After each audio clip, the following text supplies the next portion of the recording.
मुझे ऐसे घर में रिश्ता भी नहीं करना जहां तुम जैसे लड़के होते हैं। कौन सी इज्जत की बात कर रहे हो तुम? तुम जैसे घटिया लोग इज्जत की कीमत नहीं जानते। एक बार भी शर्म ना आई तुम्हें सब कुछ करते हुए? डूब नहीं मरे तुम? मुझे उस लड़की और उसकी माँ की फरियाद पे पूरा यकीन है। और अब अगर तुम्हारा साया भी उसके दामन पर पड़ा ना तो मैं जिंदगी भर तुम्हारी शक्ल नहीं देखूंगी।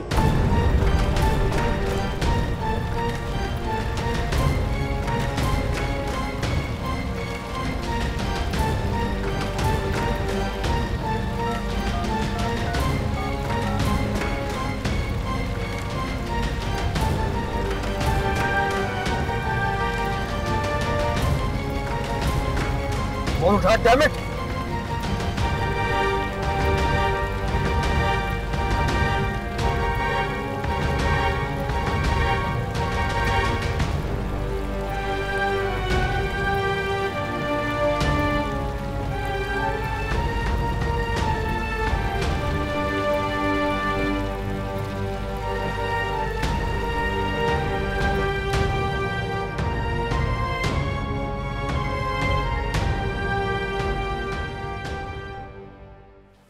मुझे तो एरा बीबी पे बड़ा ही तरस आ रहा है।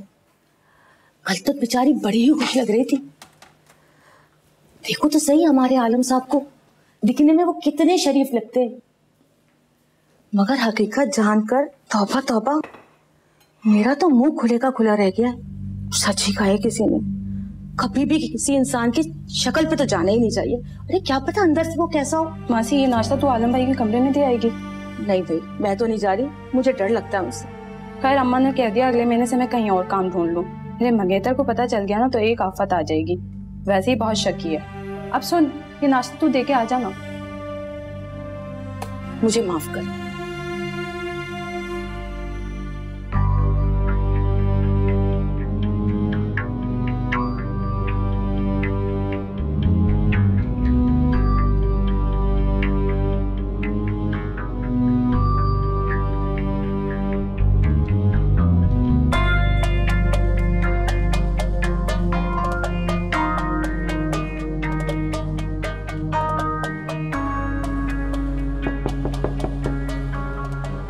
यस,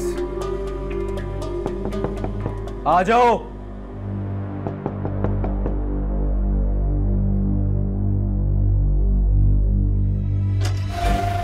तुम्हें मेरी आवाज नहीं आ रही थी क्या? आ रही थी भाई। तो अंदर क्यों नहीं मरी आके? क्या काम है? नाश्ता नहीं करना, दफा हो जाओ। ये सब तुम्हारी वजह से हो रहा है मरियम। तुमने अच्छा नहीं किया मेरे साथ, बहुत पछताओगी तुम। मैं तुम्हें माफ नहीं करूंगा।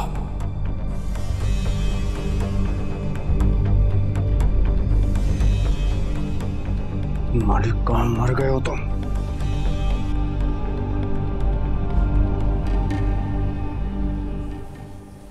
देखो बेटा, इज्जत तो अमीर की भी होती है और गरीब की भी।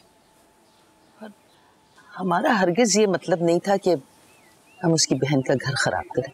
आप ये सब कुछ सोच के परेशान मत, बल्कि अल्लाह का शुक्र अदा करें कि उससे आपकी जान छूट गई। अब वो मरियम का कुछ भी नहीं बिगाड़ सकता। जहां तक मैं आलम सर को जानता हूं, वो इतना सब कुछ होने के बाद आराम से नहीं बैठेंगे। उनके अंदर बदले का लावा उबल रहा होगा और वो जरूर आप लोगों से बदला लेने की कोशिश करेंगे।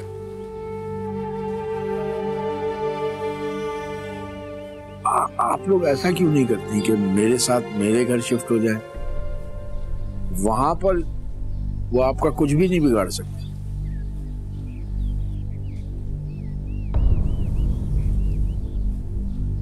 नहीं भाई, आप तो पहले ही हमारी वजह से इतने परेशान रहे हैं, मजीद एहसानात आपके। मरियम, तुम मेरी बहनों की तरह हो और बहनों की हिफाजत करना भाइयों का फर्ज होता है, एहसान नहीं। ठीक है, हम आपके साथ चलने को तैयार हैं। ठीक है, आप अपना छोटा मोटा सामान जो भी है वो पैक कर लें, मैं कल आकर आप लोगों को ले जाऊंगा। ठीक है, अभी मैं जा। बहुत शुक्रिया बेटा। अल्लाह हाफिज। अल्लाह।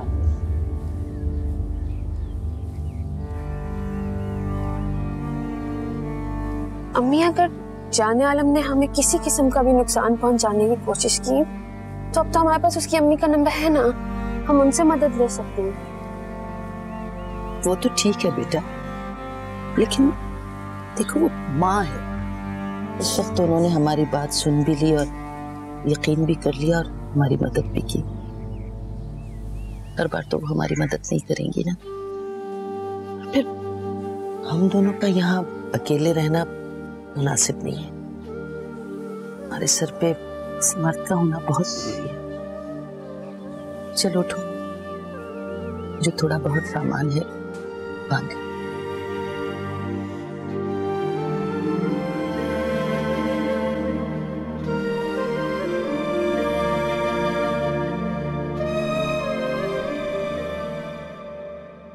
आप प्लीज मेरी बात का यकीन करें अम्मी, वो लड़की वहां मुझे सिर्फ बदनाम करने आई थी क्योंकि मैंने उसे फ्रॉड के केस में अंदर करवा दिया था।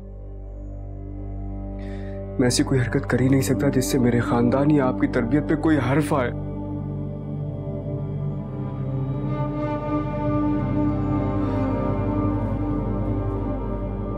आप प्लीज मुझसे बात करें अम्मी। मेरे ना करदा गुनाह की इतनी बड़ी सजा क्यों दे रही हैं आप मुझे? मैंने कुछ नहीं किया।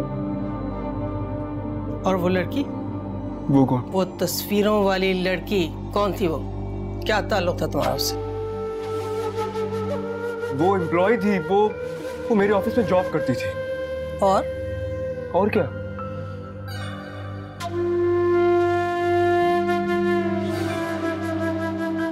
और वो मेरी बहुत अच्छी दोस्त थी।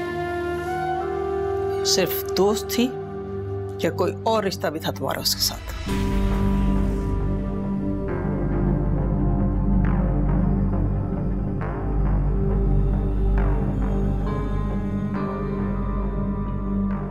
मैं बहुत पसंद करता था उसे, शादी करना चाहता था उससे।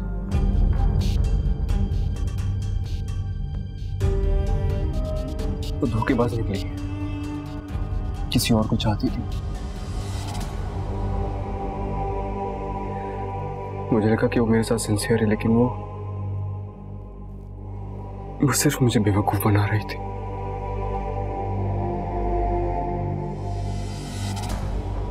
एक दिन मैंने उससे कहा कि चलो मैं अपनी अम्मी से मिलवाता हूँ तुम्हें, शादी कर लेते हैं। वो अचानक गायब हो गई। उसके बाद